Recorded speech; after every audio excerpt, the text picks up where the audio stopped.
अपने हाथों को उठाओ। सर्वशक्तिमान परमेश्वर, तेरी प्रेजेंस में आज तेरा वचन मेरी जिंदगी में 100 गुना फलों को लेके आए। आज जो कुछ मैं सुनो, मैं इसे अंदरूनी आंखों से ग्रहण करूं, वो देखता हुआ जो दुनिया नहीं देख सकती, ताकि मैं वो पा सकूं जो दुनिया नहीं पा सकती। सर्वशक्तिमान परमेश्वर, आज तेरा आत्मा और तेरा वचन मुझे छुए, मेरी जिंदगी में उत्पत्ति करे, पैदा करे उन चीजों को जिनके लिए मैं पैदा हुआ हूं। सर्वशक्तिमान परमेश्वर की आत्मा मेरी अगुवाई कर अपने धर्म के मार्गों के निमित्त, कि मैं उस पर चलता रहूं, तेरा वचन मेरे हृदय में बसा रहे और मैं 100 गुना फलों को लेके आऊं। आज मेरा तेरे घर में आना, तेरी हजूरी में आना, मेरी बरकत का, मेरे छुटकारे का, मेरी चंगाई का, मेरे पूरे परिवार के उद्धार का कारण हो, यीशु मसीह के नाम में। सर्वशक्तिमान परमेश्वर, मैं बाकी के समय को आपके हाथों में सौंपता हूं। मैं जानता हूं तेरा आत्मा हमें चलाएगा और मैं तैयार हूं तेरी आत्मा की अगुवाई से चलने के लिए। बाइबल कहती, जहां कहीं परमेश्वर का आत्मा है वहां आजादी, वहां चंगाई है। अपने दोनों हाथों को उठा, बोलो, परमेश्वर की आत्मा, मैं तेरा स्वागत करता हूं, धन्यवाद करता हूं कि तू यहां पे मौजूद है। कहो, परमेश्वर की आत्मा, मैं तेरा थैंक्स करता हूं कि तू यहां पे मौजूद है और मैं विश्वास करता हूं। ऊंची आवाज में बोलो, मैं विश्वास करती हूं कि अगर तू यहां पे मौजूद है तो अपने वचन को पूरा करेगा, कि जहां कहीं परमेश्वर का आत्मा है वहां आजादी है। मैं इस आजादी को ग्रहण करता हूं, प्रभु यीशु मसीह के सामर्थी नाम में मैं मांगता हूं, आमीन। ऊंचा आशीष आपकी चर्च। अपने हाथों को उठाओ। आज इस प्रेजेंस में हर एक जन, ओवरफ्लो सेक्शन, ऑनलाइन चर्च, जितने भी जन इस खुदा की प्रेजेंस में हैं, आपकी लाइफ को आसान होने का मैं हुक्म देता हूं यीशु मसीह के सामर्थी नाम में। हर वो कर्ज जो आपके रोने का कारण है, उस कर्ज को मैं तोड़ता हूं यीशु मसीह के सामर्थी नाम में। मैं डिक्लेयर करता हूं, आज इस प्रेजेंस में आने वाले हर वो जन जो इस खुदा की पाक हजूरी में हैं, आपके आसपास की हर एक चीज, आपके स्वर्गदूत जो आपके लिए दिए गए, आपका बिजनेस, आपके लोग, यीशु मसीह के नाम में आपके फेवर में आज से काम करें। इस प्रेजेंस में आने वाले हर एक जन को मैं यीशु मसीह के नाम में कमांड करता हूं कि आपकी लाइफ आज से आसान हो और संघर्ष जाता रहे यीशु मसीह के नाम में। मैं आपको आशीषित घोषित करता हूं आपके परिवारों समेत, और मैं घोषित करता हूं कि आज आप सेम वापिस नहीं जा रहे हो यीशु मसीह के नाम में। आमीन। ऊंचा आशीष आपकी चर्च, ऊंची आवाज में आमीन। 7 बार बोलो, हालेलुया, हालेलुया।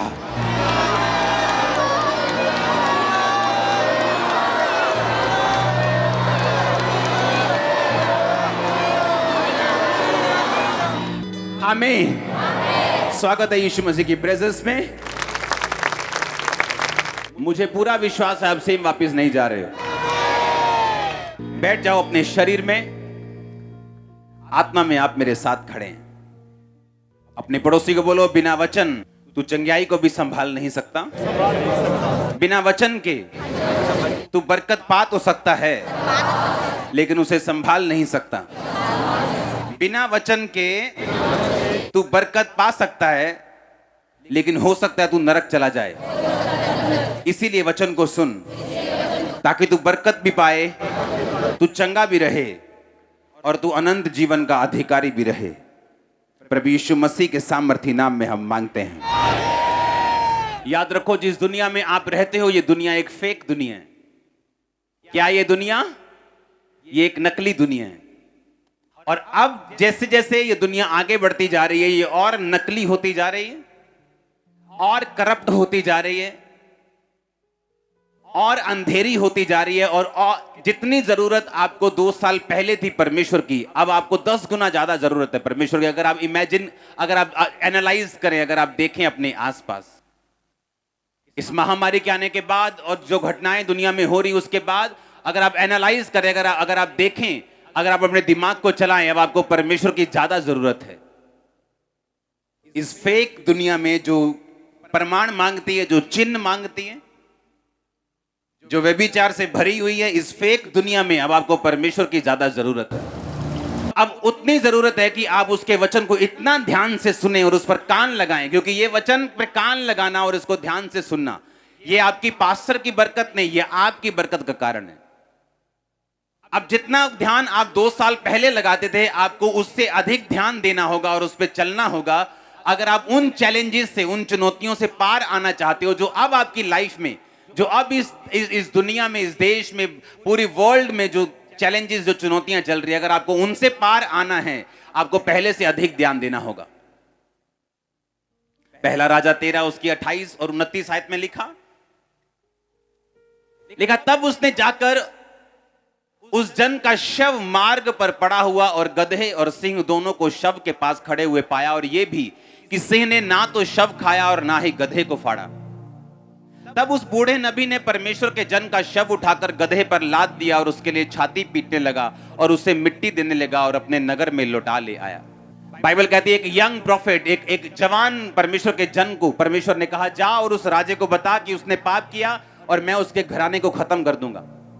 यंग प्रॉफिट गया और परमेश्वर ने कहा, तू रास्ते में ना तो पानी पिएगा, ना तो वहां रोटी खाएगा। जैसे ही राजा को तू मैसेज दे देगा, तू वहां से वापस भाग के आ जाएगा, और जिस रास्ते से जाएगा उस रास्ते से तू वापस नहीं आएगा, कहीं और से जाएगा और कहीं और से आएगा।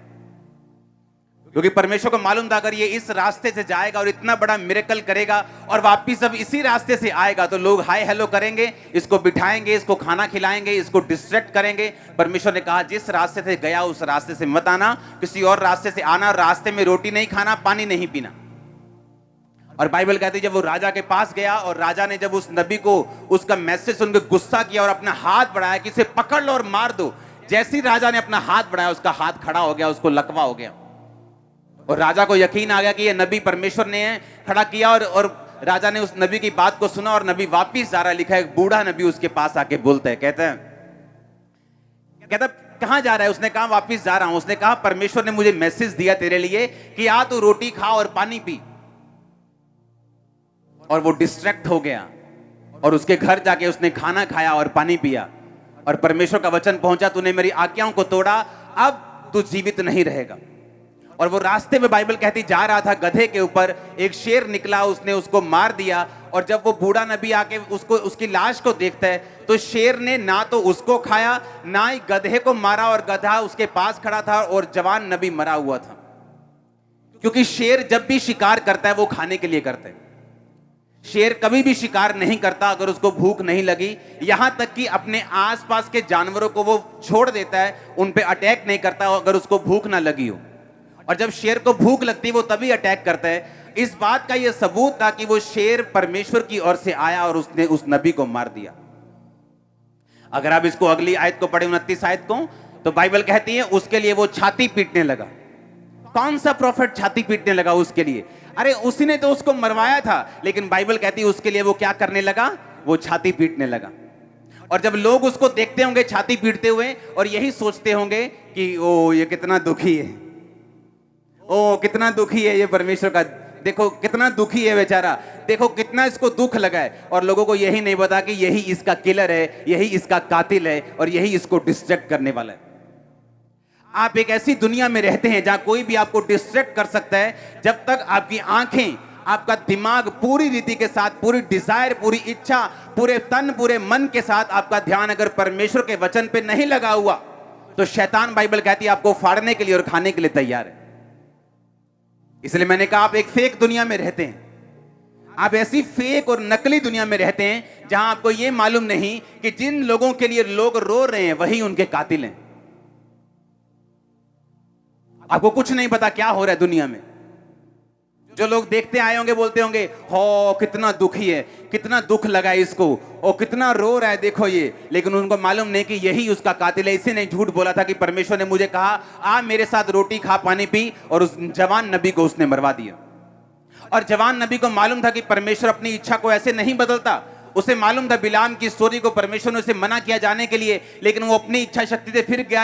अपने ढीठ पुणे के कारण बार बार परमेश्वर को पूछता गया, प्रभु मैं जाऊं, जबकि उसे मालूम था प्रभु एक बार मना कर चुके हैं। उसे मालूम था ये परमेश्वर की मर्जी नहीं है कि मैं रोटी और पानी खाऊं, लेकिन पेट, लेकिन भूख, लेकिन शरीर की इच्छाएं, लेकिन वो अभिलाषाएं, वो शरीर की, वो आंखों की, वो जीविका की, वो पैसों की, उसको डिस्ट्रैक्ट कर दिया और वो मारा गया।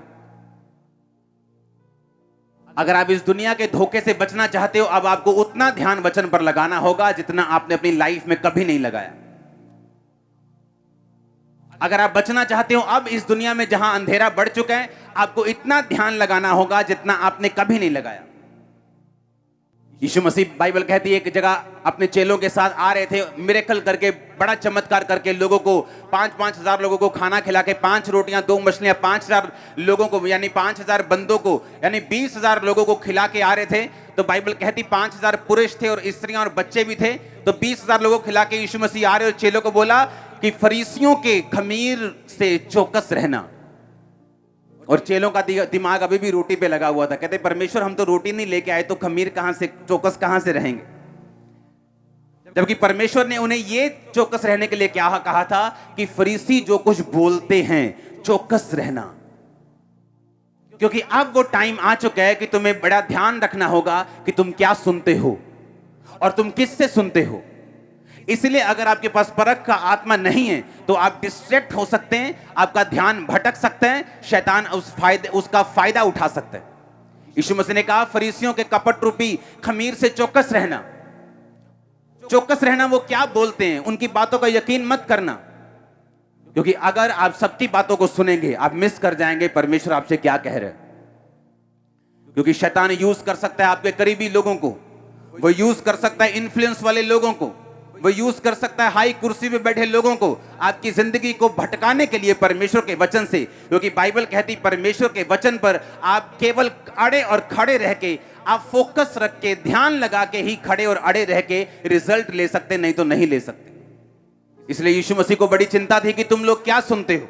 क्योंकि जो चेले लोगों की बातें ज्यादा सुनते थे, बाइबल कहती वो सारी दुष्ट आत्माएं नहीं निकाल पाए, पर पतरस, याकूब और यूहन्ना वो सब काम कर सकते थे जो यीशु मसीह कर सकता था। चौकस रहो तुम क्या सुनते हो।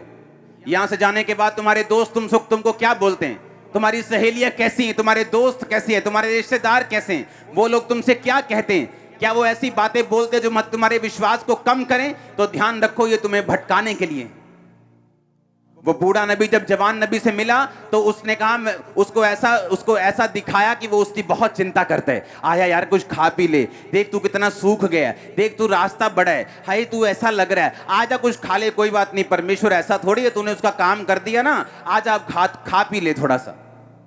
इमोशनल लोग आपको भटका सकते हैं। इसलिए बाइबल कहती है जब प्रभु यीशु मसीह ने पतरस को कहा, पतरस मुझे क्रूस पे चढ़ाया जाएगा और मैं तीसरे दिन जी उठूंगा, ये लोग मुझे दुख देंगे और मैं मारा जाऊंगा और गाड़ा जाऊंगा और तीसरे दिन मुर्दों में से जी उठूंगा।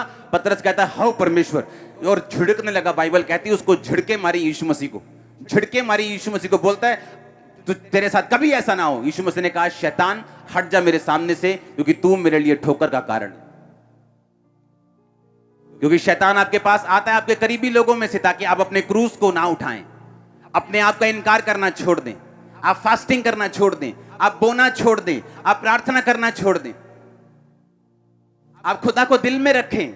2 घंटे 2.5 घंटे देने की रोज में क्या जरूरत है, कोई बात नहीं। मत्ती 24 उसकी 12 और 13 आयत में लिखा हुआ, बाइबल कहती अंत के दिनों में क्या होगा। परमेश्वर यीशु मसीह ने कहा अधर्म के बढ़ने से बहुतों का प्रेम ठंडा पड़ जाएगा, परंतु जो अंत तक धीरज धरे रहेगा उसी का उद्धार होगा। अधर्म के बढ़ने से बहुतों का प्रेम ठंडा पड़ जाएगा।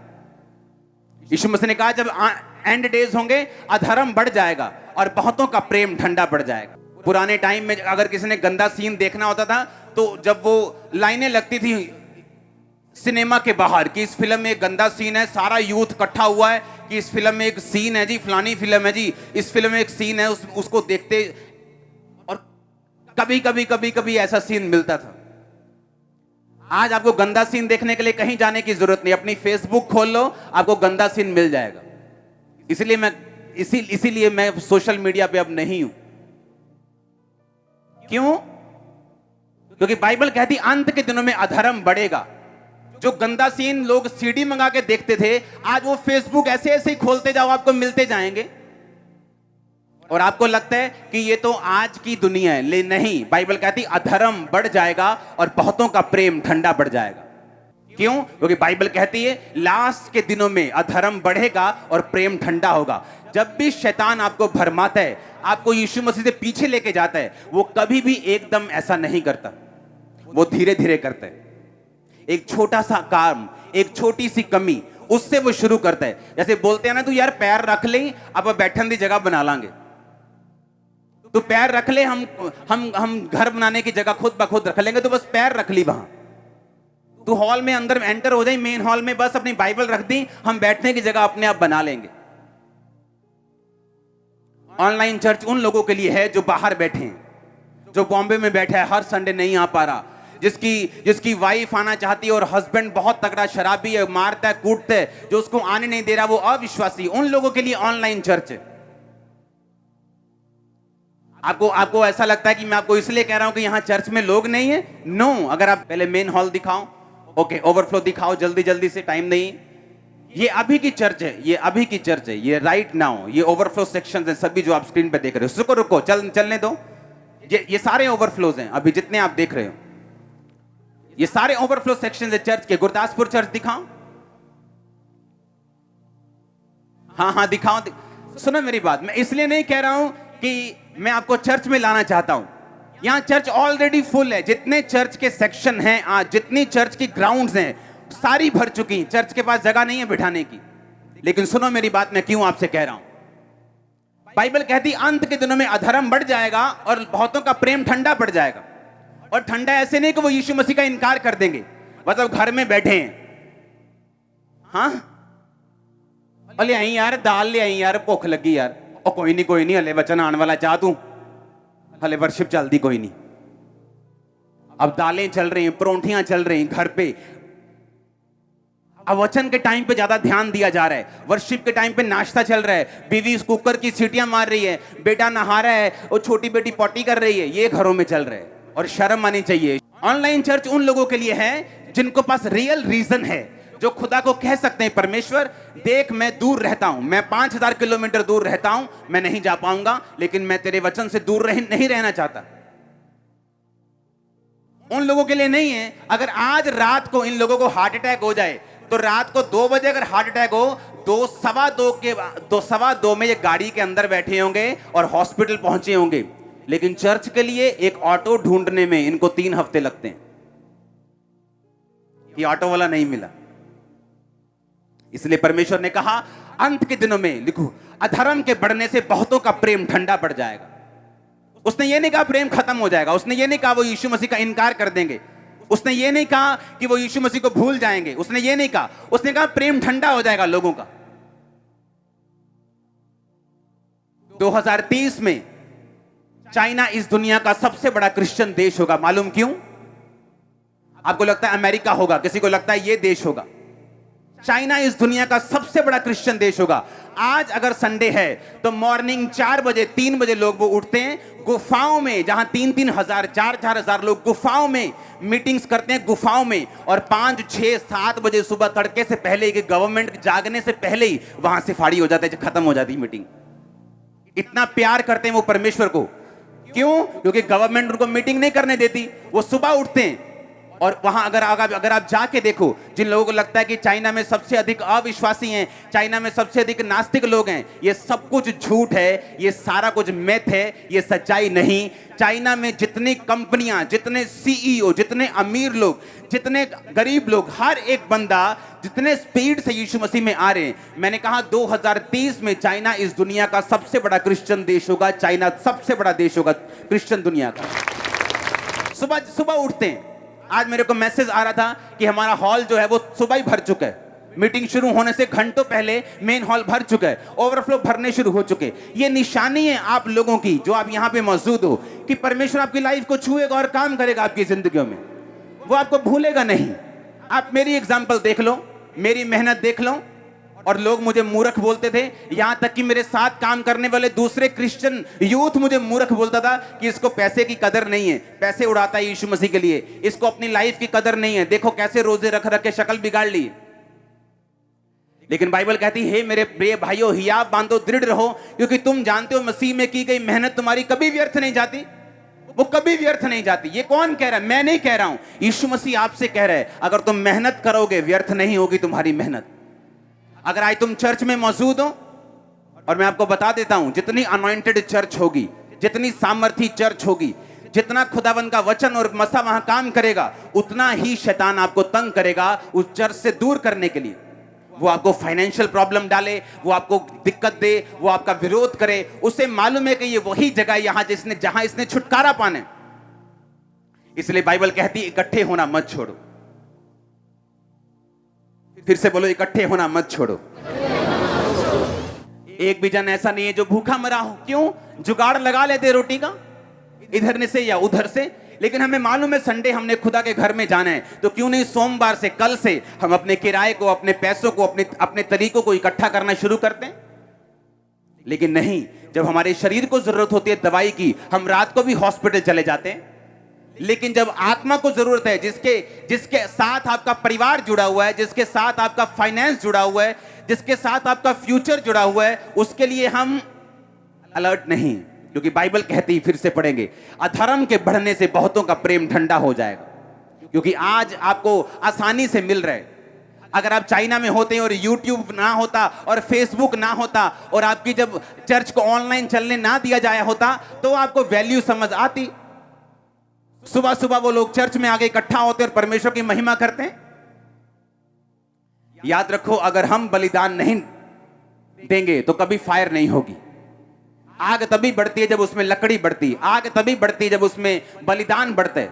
अगर लकड़ी कम होगी तो फायर कम होगी।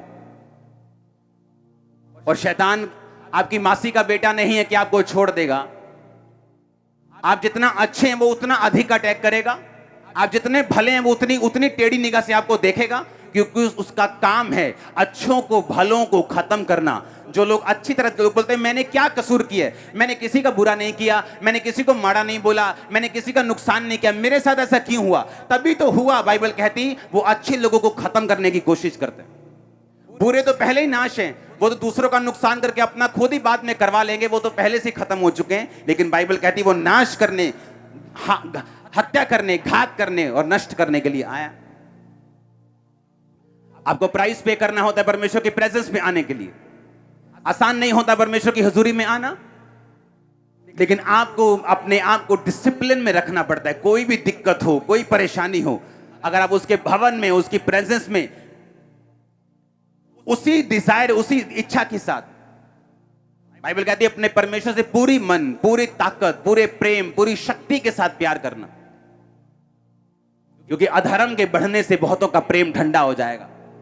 आसानी से घर पे मीटिंग मिलने से आपका प्रेम ठंडा हो जाएगा, परमेश्वर ने कहा।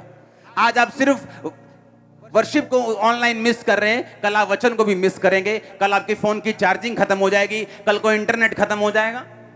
अपने पड़ोसी को बोलो, अधर्म के बढ़ने से जीसस ने कहा बहुतों का प्रेम ठंडा हो जाएगा। आप जानते हैं, अगर आप बाइबल ध्यान से पढ़ें, पहला राजा 17 बाब उसकी 1 से 6 आयत, तिशबी एलिया जो गिलाद के प्रदेशियों में से था, उसने अहाब से कहा, इजराइल का परमेश्वर यहोवा जिसके सम्मुख मैं उपस्थित रहता हूं, उसके जीवन की शपथ, इन वर्षों में मेरे कहे बिना ना मेह पड़ेगा ना औंस पड़ेगी। तब यहोवा का यह वचन उसके पास पहुंचा, यहां से चलकर पूरब की ओर करीत नामक नाले में जो यरदन के पूरब में है छुप जा। उस नाले का पानी तू पिया कर। मैंने कौओं को आज्ञा दी है कि वो तुझे वहां खिलाएं। बोलो, वहां खिलाएं। यहोवा का यह वचन मानकर वह यरदन के पूरब में करीत नामक नाले में छिपा रहा। सवेरे सांझ को कौवे उसके पास रोटी और मांस लाया करते थे और वो नाले का पानी पिया करता था। आपकी एक्सपेक्टेशन है, आपकी इच्छा है कि परमेश्वर आपको छुए, वो आपको चंगा करे, वो आपके परिवार में ब्रेक थ्रू दे, वो आपकी सेहत में ब्रेक थ्रू दे, वो आपको फाइनेंस को ब्लेस करे। ये सब चीजें ठीक हैं, बिब्लिकल हैं। बाइबल कहती है वो छुड़ाने के लिए आया, वो बचाने के लिए आया, उद्धार देने के लिए आया। वो उद्धार शारीरिक हो सकता है, मानसिक हो सकता है, फाइनेंशियल हो सकता है, आत्मिक है। एलिया, बाइबल कहती है, उस समय का ऐसा एक जन था जब अधर्म बढ़ चुका था और लोगों ने परमेश्वर को त्याग दिया था, क्योंकि जो राजा था, जो गवर्नमेंट थी, वो परमेश्वर के खिलाफ थी। जो राजा की पत्नी थी इजाबेल, वो बाइबल कहती है बाल नामक देवताओं की 850 उसने नबी रखे हुए थे शैतान के, जो उसके साथ उसकी मेज पर खाते थे। और आज की अगर वैल्यू लगाओ तो कम से कम 30 से 40 करोड़ रुपया एक साल का वो उनके सिर्फ खाने पर खर्च करती थी। और बाइबल कहती है लोगों को परमेश्वर की आराधना करने की अनुमति नहीं थी, लोगों का प्रेम ठंडा हो चुका था। लेकिन बाइबल कहती परमेश्वर का एक जन उठा और वो धर्म त्याग के विरुद्ध लड़ा। एलिया ने बाइबल में पढ़ा, जहां यीशु मसीह ने, यहोवा ने लिखा था कि अगर लोग मुझे छोड़ देंगे मैं आसमान बंद कर दूंगा। उसने कहा परमेश्वर मैं तेरे से प्रार्थना करता हूं, इन लोगों ने तुझे छोड़ दिया, आसमान बंद कर दे, इन लोगों को भूखा मरने दे, इन पे कोई बारिश ना आए और अकाल पड़ जाए। तब मोटरें नहीं होती थी कि सबमर्सिबल लगाया और मोटर से पानी ले लिया। और परमेश्वर ने उसकी प्रार्थना को सुना और बारिश, परमेश्वर ने कहा ठीक है मैं बंद करूंगा, औंस नहीं आएगी। और वो राजा के पास जाके बोला, राजा मेरे कहे बिना ना बारिश आएगी ना औंस पड़ेगी, क्योंकि मेरी प्रार्थना से परमेश्वर ने ये बंद किया। मैं इसकी जिम्मेवारी लेता हूं कि मेरे कहे बिना ना तो बारिश बरसेगी ना औंस पड़ेगी। लिखा, वो कह के यहां वहां से चल पड़ा। और परमेश्वर ने कहा अब एलिया ऐसा कर, करीत नामक नाले में जाके छुप जा, वहां पानी होगा तो पिया करना, और कौवे सवेरे और शाम को तेरी रोटी लेके आया करेंगे और तुझे वहां खिलाएंगे। बोलो वहां खिलाएंगे। कहां खिलाएंगे? जहां परमेश्वर ने उन्हें भेजा, वहां नहीं जहां एलिया चाहता था। वो रोटी आपके घरों में ऑनलाइन नहीं खिलाएगा, वो चर्च में खिलाएगा आपको। आप समझ रहे मेरी बात को? बाइबल कहती परमेश्वर ने कहा वो तुझे वहां खिलाएंगे जहां मैं तुझे भेज रहा हूं। जहां तू अपनी मर्जी से बैठे हैं वहां नहीं, जहां मैं तुझे भेज रहा हूं वो तुझे वहां खिलाएंगे। जब आप धर्म त्याग के विरुद्ध लड़ते हैं, जब आप उन लोगों में सुसमाचार देने जाते हैं कि आप यीशु मसीह के साथ मेल मिलाप कर लो, ये वही चीज है जो एलिया कर रहा था। तो बाइबल कहती है जैसे ही आप परमेश्वर के लिए खड़े होते हैं, जैसे ही आप परमेश्वर वाली जगह पे निकलते हैं जाने के लिए, बाइबल कहती है परमेश्वर उन चीजों से आपकी सप्लाई को पूरा करता है जिन चीजों से आपने कभी उम्मीद नहीं की होती। एलिया को 3 बार खाना मिला है स्वर्गीय इंतजाम से। पहली बार उसे कौओं ने खिलाया, दूसरी बार एक विधवा ने उसे खिलाया जब उसका आटा, उसका मैदा और तेल खत्म हो चुके थे, और एलिया की प्रार्थना से वो आटा और मैदा बढ़ते रहे और उस छोटे से जार में कभी खत्म नहीं हुए जब तक अकाल खत्म नहीं हुआ। तीसरा, स्वर्गदूत ने उसे रोटी और पानी दिया और उसने खाया। अगर आप कौओं की बात सुने तो कौए ऐसा जीव हैं जो इंसानों से डरते हैं, इंसानों के पास नहीं जाते, और ऐसा जीव है जो इंसानों से चुराते हैं, ढाबों से चुराते हैं, आपके घरों से चुराते हैं। आपके घर में कहीं कभी कौवा 10 किलो की थैली रख के गया आटे की? कभी चिकन तंदूरी रख के गया हो आधा? हाँ, मटर पनीर रख के गया हो? ऐसा हुआ है कभी?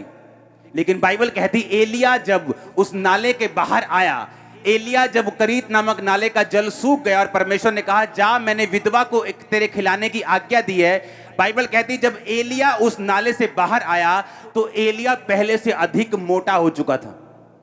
और जब एलिया बाहर आया तो लोग देखते होंगे कि क्या चक्कर है ये, हम पतले हो रहे हैं, हम लोग सूख रहे हैं, एलिया मोटा हो रहा है, ये क्या चक्कर है?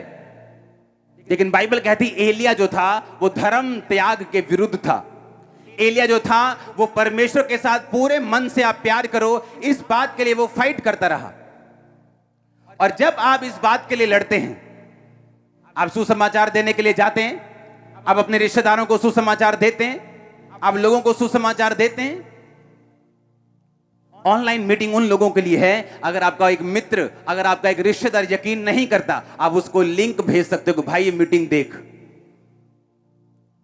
कि वो आ नहीं सकता, वो आने में आना का नहीं कर रहा है, लेकिन अपने मोबाइल पर देख तो सकता है ना। और बाइबल कहती एलिया धर्म त्याग के विरुद्ध लड़ा। और बाइबल कहती है जैसे ही वो परमेश्वर के लिए खड़ा हुआ, परमेश्वर ने कहा अगर तू मेरे लिए खड़ा है तो मैं तेरे लिए खड़ा हूं। अगर तू मेरे लिए खड़ा है तो मैं तेरी जरूरतों को वहां से पूरा कराऊंगा जहां तू सोच भी नहीं सकता। आज इस मीटिंग के बाद जब आप घर वापस जाएंगे, मेरे स्वर्ग का परमेश्वर, वो एलिया का और मेरा परमेश्वर आपको खिलाने वाला है स्वर्ग से, यीशु मसीह के नाम में। वो आपके बिजनेस के लिए, आपके फाइनेंस के लिए, आपके बच्चों की फीस के लिए स्वर्ग से इंतजाम करेगा। मैं आपको सच कह रहा हूं। कितने मेरी बात पे यकीन कर रहे हैं? मैं आपको एक ही क्वेश्चन कर रहा हूं, क्या आप परमेश्वर के लिए खड़े हैं या नहीं? क्या आप लोगों की भीड़ में शामिल हैं, जो भीड़ में शामिल हो गए कि नहीं हम राजा के खिलाफ नहीं जा सकते, नहीं हम हमें वो मार देंगे, नहीं ऐसा हो जाएगा। पर बाइबल कहती एलिया परमेश्वर के लिए खड़ा रहा, और जब वो परमेश्वर के लिए खड़ा रहा, परमेश्वर ने उसकी जरूरतों को पूरा किया। कौवे उसे खिलाते रहे सवेरे और शाम, सवेरे और शाम, भूलते नहीं थे, टाइम पर आते थे, सवेरे शाम। और ये नहीं सिर्फ खिचड़ी लेके आते थे, लिखा मांस और रोटी लेके आते थे। सूखा हुआ खाना नहीं लेके आते थे, फ्रेश फूड सुबह शाम लेके आते थे, सुबह शाम। वो क्यों आपको बरकत दे, क्यों आपका फाइनेंस बढ़ाए, क्यों आपका बिजनेस बढ़ाए? क्या किया आपने परमेश्वर के लिए? जिस दिन आपका फाइनेंस, आपकी नौकरी, आपका पैसा, जिस दिन परमेश्वर के कामों में जाना शुरू होगा, जिस दिन टाइथ और ऑफरिंग देने शुरू करोगे, उसी दिन परमेश्वर आपका इंतजाम भी करना शुरू कर देगा, क्योंकि आप उसके काम के लिए खड़े हैं। आपका फाइनेंस उसके काम के लिए खड़ा है। बाइबल कहती पोतीफर की पत्नी सिर्फ ऐसी थी जो यूसुफ के अधीन नहीं थी, और उसी पर शैतान ने अटैक किया। आपकी जो चीज परमेश्वर के अधीन नहीं, उसी पे शैतान अटैक करता है। आपकी प्रार्थना तो पूरी है, रोजे तो पूरे हैं, लेकिन हम ऑफरिंग में कमजोर हैं, हम देने में कमजोर हैं, और वहीं पे शैतान अटैक कर रहा है कि हम सामर्थी तो हैं लेकिन गरीब भी हैं। ऊंची आवाज में हालेलुया बोलो।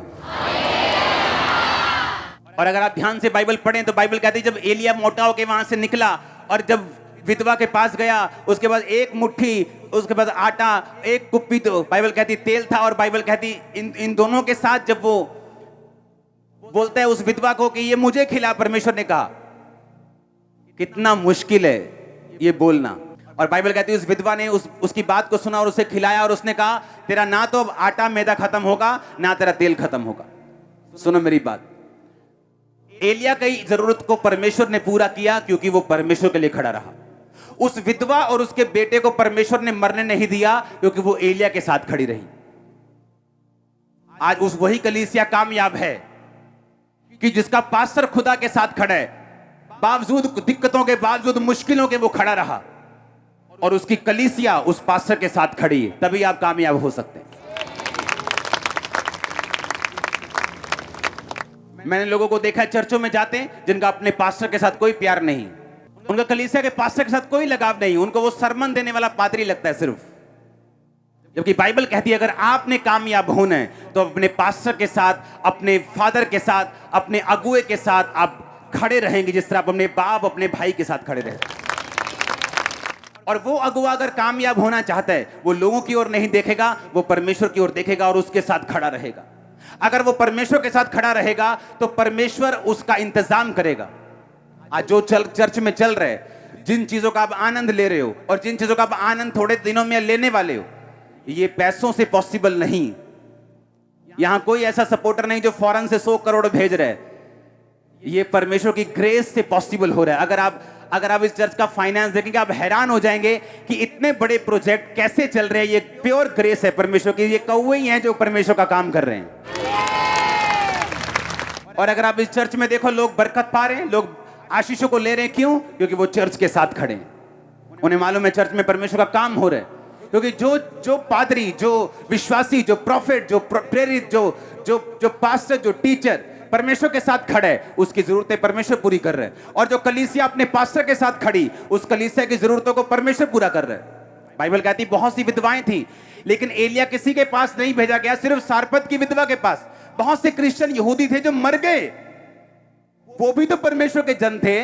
वो कई विधवाएं थी, उनके कई इकलौते बेटे थे, उसी काल में वो मर गए। बाइबल कहती है क्योंकि परमेश्वर पक्षपात करने वाला परमेश्वर नहीं है, उसने सबके लिए काम नहीं करना। बाइबल कहती है वो उन लोगों के लिए काम करता है जो अपने विश्वास को दिखाते हैं। उसी विधवा ने उसे खिलाया। बाइबल कहती है वो लकड़ी बीन रही थी कि मैं लकड़ी बीनूं, इस एक मुट्ठी मैदा से और तेल से जो रोटी बने मैं और मेरा पुत्र खाएं और मर जाएं। ये उसके मुंह का वचन था। एलिय्याह ने कहा नहीं, पहले मुझे खिला। और बाइबल कहती जब उसने बोया, बाइबल कहती एलिय्याह ने कहा अब तेरा मैदा भी खत्म नहीं होगा, तेरा तेल भी खत्म नहीं होगा। और बाइबल कहती जब तक अकाल रहा वो उस आटे में से और तेल में से खाते रहे। जिस दिन अकाल खत्म हो गया वो आटा और तेल भी खत्म हो गया। अगर जो कलीसिया अपने विजन के साथ, अपने पास्टर, अपने अगुवे के साथ खड़ी है, परमेश्वर उसकी जरूरतों को पूरा करता है। वो परमेश्वर को मालूम है इन्हें मरने नहीं देना। वो सब क्रिश्चियंस की जरूरतें पूरी नहीं करता, वो सब विश्वासियों की जरूरतें पूरी नहीं करता। आपको बहुत बड़ा भुलेखा है, बाइबल च लिखे पंजाबी च कहते हैं ना, भुलेखा पै गया तानू, आप बड़ी भूल में पड़े हो। वो सबकी जरूरतें पूरी नहीं करता, वो सबको चंगा नहीं करता। बाइबल कहती विश्वास से उस 12 साल की लहू बहने वाली औरत ने छुआ और चंगाई को लिया। और शमौन कोढ़ी जिसके घर में परमेश्वर खाना खाने के लिए गए, परमेश्वर पे शक ही करता रहा। अगर ये प्रॉफिट है तो इसको मालूम नहीं जो इसके पांव पड़ रही है वो एक पापने औरत है। अगर ये परमेश्वर का जन है तो ये ऐसे क्यों कर रहा है? अगर ये परमेश्वर का जन है ये ऐसा क्यों कर रहा है? वो शक्की रह के शमौन कोढ़ी का कोढ़ी रह गया। यीशु मसीह आए और चले भी गए और उसे कोई फर्क नहीं पड़ा। यीशु मसीह बाइबल कहता अपने शहर में गए और बड़े सामर्थी काम नहीं कर सके क्योंकि लोगों का विश्वास वहां पे नहीं था। और ऐसी जगह जहां लोगों का विश्वास था, यीशु मसीह के कपड़े के छोर को, धागे को छू के लोग चंगे हो रहे थे। जिन बीमारियों से वैद्य भी उन्हें चंगा नहीं कर पाए, सारी दुनिया की सारी कमाई उड़ा दी, वो भी उन्हें हील नहीं कर पाए। दूसरा पत्रस 2 बाब उसकी 6 से 8 आयत को पढ़ेंगे। सदोम और अमोरा के नगरों को विनाश का ऐसा दंड दिया कि उन्हें भस्म करके राख में मिला दिया, ताकि वे आने वाली भक्तिहीन लोगों की शिक्षा के लिए एक दृष्टांत बने। धर्मी लूत को, जो अधर्मियों के अशुद्ध चाल चलन से बहुत दुखी था, छुटकारा दिया, क्योंकि वह धर्मी उनके बीच में रहते हुए उनके अधर्म के कामों को देख देख कर और सुन सुनकर हर दिन अपने सच्चे मन को पीड़ित करता था। क्योंकि जब वो लोग इस वचन को पढ़ते हैं उन्हें लूत राइट साइड दिखाई देता है कि वो अपने सच्चे मन को क्या करता था? पीड़ित करता था। उसे दुख लगता था, दुखी होता था लूत। आए जहां मैं रहता हूं यहां लोग पुरुषगामी हैं, इन बंदा बंदे के साथ सोता है, लेडी लेडी के साथ सोती है। वहां लोग, बाइबल कहती है, इतना अधर्म था कि परमेश्वर ने नगरों का नाश कर दिया। पर बाइबल कहती है जो लूत था उनके कामों को देख देख कर और सुन सुनकर अपने सच्चे मन को पीड़ित करता था।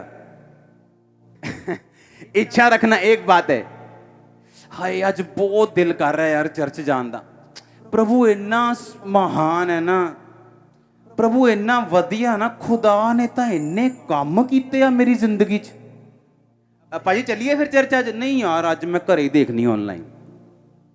ऐसे लोगों के साथ बैठ जाओ और खुदा की बातें सुनो। ओ खुदा ने काम किते, मेरा दादा खुदा दे काम करता सी, मेरा मासड़। सच्चे मन को पीड़ित तो करता था, पर भाई साहब निकले नहीं उस देश चों, उत्थे ही फंसे रहे, उत्थे ही। सच्चे मन को पीड़ित तो बहुत करता था। कभी गे देखा, कभी पापी देखा, व्यभिचारी देखा, दुखी तो बहुत होता था पर वहीं रहता था। उसकी बरकत का कारण अब्राहम था। जब वो अब्राहम से लड़के गया, उसे मालूम नहीं था कि उसकी चरवाहे, उसकी भेड़ें इसलिए नहीं बढ़ रही क्योंकि ये एरिया ऐसा है या वो बिजनेस ही ऐसा है कि बढ़ेगा ही बढ़ेगा। वो अब्राहम की अनॉइंटिंग थी उसके ऊपर। जैसे ही वो अलग हुआ सारा कुछ बदल गया। सच्चे मन को पीड़ित करता था। हाय भैन जी बहुत दुख होया, पर भैन जी ने करना कुछ नहीं तुहाडे लई। पंजी नहीं कट के देनी तुहानू कि भैन जी आलो मेरे वालों हेल्प। भैन जी पर दुखी बहुत है तुहाडे लई। सच्चे मन को पीड़ित तो बहुत करता था पर उस देश को छोड़ के नहीं गया। आके अब्राहम से माफी नहीं मांगी, मुझे माफ कर दे, मुझे कहीं और भेज दे, जहां तू कहेगा मैं वहां जाऊंगा, लेकिन तेरे मसे से अलग नहीं होऊंगा। और बाइबल कहती है जब दूत वहां पे पहुंचे, दूतों ने कहा अब निकल यहां से। अब निकले कैसे? वाइफ उस इन्फ्लुएंस में रहती है, उन लोगों के वाइफ के अंदर पूरा घुसा हुआ है सदोम अमोरा, बच्चों के अंदर घुसा हुआ है, जो उसके साथ दामाद थे उनके अंदर घुसा हुआ है, लड़कियों के अंदर घुसा हुआ है, जाना नहीं चाहते थे वहां से, दूतों ने धक्के मार मार के निकाला और वाइफ ने पीछे देख लिया और लिखा नमक का खंबा बन गई। चलो वाइफ खत्म हो गई, रह गई 2 बेटियां, गुफा में गई, अपने बाप के साथ सो गई। मोआब पैदा हुआ, अम्मोन पैदा हुआ, और बाइबल कहती इन दोनों जातियों से परमेश्वर ने सदियों तक, सालों तक नहीं, सदियों तक नफरत की परमेश्वर ने अम्मोनियों के साथ, मोआबियों के साथ। क्योंकि जो लड़कियां सारा दिन पाप होते देखेंगी, सारा दिन गंदगी देखेंगी, अपनी सहेलियां, अपने सभी लोग सारा दिन व्यभिचार, सारा दिन गंद, उनको वो कूल लगने लगता है, उनको वो नॉर्मल लगने लगता है। उनको लगता है ये नॉर्मल है, ये 10 बॉयफ्रेंड तो नॉर्मल है, ये चीजें तो नॉर्मल है, ये सब कर रहे हैं, सब कर रहे हैं। कुछ हुआ इनको कभी भी? वो कितना अमीर है, अभी उसने अभी रोल्स रॉयस निकाली है, अभी उसने देखो, अभी तो उसने लैम्बोर्गिनी ली है, देखो तो। अब सच्चे मन को वो पीड़ित करता था, इसीलिए सिर्फ वही बचा कि चलो पीड़ित तो करता था, लेकिन वही बचा। ना उसकी बेटियां बची, ना बेटियों के आगे बच्चे बचे, क्योंकि वो नफरत की, मैंने ये नहीं कहा परमेश्वर ने सजा दी, मैंने कहा नफरत की परमेश्वर ने उन बच्चों के साथ। पत्नी नमक का खंबा बन गई, परिवार उजड़ गया, पूरा परिवार फिनिश हो गया लूत का। क्यों? स्टेप नहीं लिया, बस पीड़ित करता रहा मन को, दुखी होता रहा बस, और कदम कोई नहीं उठाया, उस देश से बाहर नहीं निकला। जब उसे मालूम है यहां पर गे लोग रहते हैं, उसे मालूम है यहां पापी रहते हैं, उसे मालूम है यहां वो सब काम होते हैं जो परमेश्वर के वचन के खिलाफ है, निकलता क्यों नहीं यहां से? तेरी पत्नी अब नहीं आएगी, तू निकल जा, आ जाएगी पीछे तेरे, अगर खुदा तेरे साथ है वो भी आ जाएगी। तेरे बच्चे अपने आप आ जाएंगे, निकल तू खुद यहां से। यही फर्क था अब्राहम में और लूत में। परमेश्वर ने कहा मैं अब्राहम को आशीष दूंगा, क्योंकि मैं जानता हूं अब्राहम अपने बाद अपने घराने को आज्ञा देगा कि वो यहोवा की आज्ञाओं को माने। अब्राहम कड़क था, उसे मालूम, अपने बेटों को, उसने बेटे को समझाया हुआ था कि बेटा मैं तेरा बाप हूं तब तक जब तक खुदा तेरा बाप है। जिस दिन वो तेरा बाप नहीं है, मैं भी तेरा बाप नहीं हूं। मेरे नौकरों के समान रहना, मेरी प्रॉपर्टी की इच्छा मत रखना। सख्ती, स्टेप लेना। और इसलिए हम कहते हैं अब्राहम, इसहाक, याकूब के परमेश्वर, लूत का परमेश्वर नहीं। किसका परमेश्वर? अब्राहम, इसहाक और ऊंची आवाज में याकूब का परमेश्वर। हालेलुया, जोर से बोलो हालेलुया। सच्चे मन को क्या करता था वो? पीड़ित करता था। पर भाई साहब निकले नहीं वहां से, बस पीड़ित ही करते रहे मन को। कि आज बिजनेस डाउन है, पीड़ित कर लिया मन को, लेकिन चर्च नहीं गए, बस पीड़ित कर लिया मन को। वो वचन के डूअर्स को, वचन के मानने वालों को, चलने वालों को, सिर्फ सुनने वालों को नहीं, वो वचन पे चलने वालों को आशीष देता है। आमीन। कान खुल रहे हैं कि नहीं खुल रहे हैं? और ये आप लोगों की बरकत के लिए हो रहा है, क्योंकि जैसे ही आप यहां से वापस जाएंगे, आप दरवाजों को खुलता हुआ पाएंगे। जो दरवाजे शैतान ने बंद किए हुए हैं, आप देखो तो सही। अगर आप परमेश्वर के लिए खड़े हैं या उसके दास के लिए खड़े हैं, उस विजन के लिए खड़े जो परमेश्वर ने दिया हुआ है, ऐसा हो नहीं सकता कि हेवन आपकी सप्लाई को पूरा ना करे। अगर वो आपकी सप्लाई को पूरा नहीं करेगा तो फिर किसकी सप्लाई को पूरा करेगा? अगर वो आपकी जरूरतों को पूरा नहीं करेगा फिर किसकी जरूरतों को करेगा? मत्ती 24:12-13, अधर्म के बढ़ने से बहुतों का प्रेम ठंडा पड़ जाएगा। हालेलुया। मेक श्योर इस लाइफ में जहां सब कुछ फेक है आपके आसपास, आपका ध्यान परमेश्वर के वचन पे खड़ा रहे। आप बाइबल को पढ़ते रहें, आप उन लोगों पे ध्यान देते रहें जो वचन पे खड़े रहने के कारण आशीषित हुए, और उन लोगों पर भी ध्यान देते रहें जो वचन से हटने के कारण शैतान का शिकार हुए। फिर आप परमेश्वर को दोष नहीं दे सकते, क्योंकि जो बच्चा अपने पिता के अधीन है, पिता उसी की रक्षा कर सकता है। अगर वो पिता को छोड़ के चला जाए, वो अपने बच्चे की रक्षा नहीं कर सकता। अगर आप वचन के नीचे हैं, आप अपने बाप के नीचे हैं। अगर आप वचन के नीचे हैं तो परमेश्वर आपकी सुरक्षा भी करेगा, आपके इंतजाम भी करेगा, आपके बच्चों को संभालेगा भी, उन्हें बड़ा भी करेगा, उन्हें अपने जैसा बनाएगा भी। उसे जानता आप कौन सा बिजनेस करते हैं, वो जानता आपको जॉब में कब बढ़ाना है, वो जानते हैं कौन सा स्टेप आपको कब लेने के लिए प्रेरित करना है, वो सब जानता है इन चीजों को। हालेलुया। मेक श्योर अपनी लाइफ को आप दोबारा से फिर से जांचें। हर कुछ दिन बाद अपनी लाइफ को जांचें। मैं जांचता हूं अपनी लाइफ को, हर कुछ दिन बाद, हर कुछ महीने बाद अपनी लाइफ को रीडेडिकेट करता हूं परमेश्वर के लिए, और अधिक डेडिकेशन के साथ, और अधिक डिजायर के साथ। उसने कहा तो अपने परमेश्वर से पूरे मन, पूरी शक्ति, पूरे प्राण, सब कुछ जो तेरे दिल में है, जो तेरे मन में है, जो तेरे शरीर में है, तेरी बुद्धि में है, कहता तू सबसे परमेश्वर से सबसे अधिक प्यार कर। परमेश्वर की सेवा करने की इच्छा, उसकी प्रेजेंस में रहने की इच्छा, उसका काम करने की इच्छा, सुसमाचार देने की इच्छा आपकी जिंदगी में कभी मध्यम नहीं होनी चाहिए। इस आग को जितना बढ़ा के रखोगे, सप्लाई उतनी हेवन से पूरी आने वाली, यीशु मसीह के नाम में पूरी सप्लाई आने वाली। मैं आपको बता रहा हूं, हर वो बैरियर, हर वो रुकावट, हर वो डैम गेट, स्लूस गेट जो डैम के आगे लगा होता है, मैं यीशु मसीह के नाम में आपकी लाइफ पर उसे खुलता हुआ देख रहा हूं। आपके फाइनेंस पे उसे खुलता हुआ देख रहा हूं। आमीन। ऊंचाई आशीष आपके चर्च में ने कहा, मैं उस हीलिंग की नदियों को आपकी लाइफ पे बहता हुआ देख रहा हूं यीशु मसीह के सामर्थ्य नाम में। अपने पड़ोसी को बोलो, खुदा से प्यार कर। बाइबल कहती है जिससे वो प्यार करता है, और जो खुदा से प्यार करता है, खुदा उसे छुड़ाता है। भजन संहिता 91 में लिखा, तूने जो मुझसे प्यार किया इसलिए मैं तुम्हें छुड़ाऊंगा। कितने लोग ऐसे जो अपने घर में रोज प्रार्थना करते हैं? हाथ खड़ा करो। जो परिवार समेत प्रार्थना करते हैं वो भी हाथ खड़ा करो। आपको परिवार समेत भी प्रार्थना करनी, आपको अकेले भी प्रार्थना करनी, आपको उसका रिजल्ट नजर आएगा। कोई भी चीज हो, आप थके हो ना हो, कोई काम हो, हमारे बच्चे रात को एक टाइम पे हमें प्रार्थना के लिए खींच लेते हैं, चाहे मैंने ऊपर 8 घंटे प्रार्थना की हो। क्योंकि जिस दिन परमेश्वर के लिए प्रेम ठंडा हो गया, वो ये नहीं कहता खत्म हो जाएगा। उसने ये नहीं कहा तुम परमेश्वर का इनकार कर दोगे। उसने कहा धीरे धीरे ये प्रेम क्या हो जाएगा, ठंडा पड़ जाएगा। अधर्म के बढ़ने से लोगों का प्रेम ठंडा हो जाएगा, और जब ठंडा हो जाएगा शैतान तब अटैक करेगा। मेक श्योर आपका प्रेम हमेशा गर्म हो खुदा के लिए। आप हमेशा उसकी सेवा के लिए खड़े रहें, उसके कामों के लिए खड़े रहें, उत्साहित रहें परमेश्वर के लिए।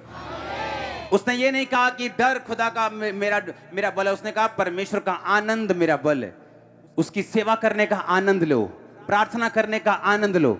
आप नहीं जानते वो प्रार्थना, वो फास्टिंग आपको कितनी मुसीबतों से बचाती है जो आपकी तरफ आने वाली थी। आप नहीं जानते, जब आप परमेश्वर की सेवा के लिए, उसके काम के लिए लग जाते हैं, चाहे वो अपने चर्च के लिए काम करें, अपने अगुए के लिए काम करें, खुदा के लिए काम करें, आप नहीं जानते परमेश्वर कितना आपको बचा के रखता है। क्योंकि वो जानता है अगर ये मुसीबतों में ऐसी फंसा रहेगा तो मेरा काम कैसे होगा। और वो आपके रास्तों को साफ करता है, आपको ग्रेस देता है, आपको अनुग्रह देता है कि आप बचे रहें और परमेश्वर के कामों में बढ़ते रहें। अपनी लाइफ के आसपास की चीजों को, अपनी लाइफ के आसपास के बंदों को, अपनी लाइफ के आसपास जो भी हो रहा है, उनको आत्मिक रीति से देखो। कहां पे परमेश्वर काम कर रहा है, कहां शैतान आपकी आग को ठंडा करने की कोशिश कर रहा है, कहां पे वो आपकी आग को बुझाने की कोशिश कर रहा है, कहां पे वो आपकी लाइफ में काम करने की कोशिश कर रहा है। उसे ढूंढो, उसे खत्म करो। वो दिन बहुत नजदीक है, क्योंकि ये कोरोना शोरोना एक दिन आएगा, एक दो बार आके खत्म हो जाएगा।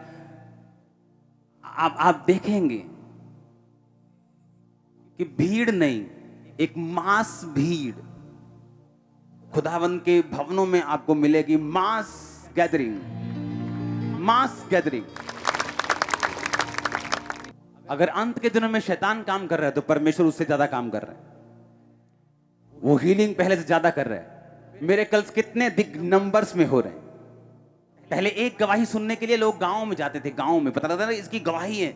इंटरनेट, यूट्यूब होता नहीं था, फेसबुक था नहीं, एक गवाही मालूम होती थी फलानी चर्च में एक गवाही हुई। उसको सुनने के लिए लोग ऑटो करा के उसके घर ढूंढ ढूंढ के उसे गांव में जाते थे। लेकिन आज आप हजारों टेस्टिमनी हर संडे सुनते हैं। अगर अंत के दिनों में शैतान काम कर रहा है, क्योंकि परमेश्वर ज्यादा काम कर रहा है, ज्यादा रूहें बच रही हैं। अपने हाथों को उठाओ। थैंक यू जीसस बोलो। हमारे YouTube चैनल को सब्सक्राइब करें ताकि आप परमेश्वर के गहरे वेदों को जान सकें कि कैसे आप परमेश्वर में बढ़ सकते हैं, कैसे आप दुष्ट आत्माओं से, नशों से, बीमारियों से और वंशों के श्रापों से आजाद हो सकते हैं।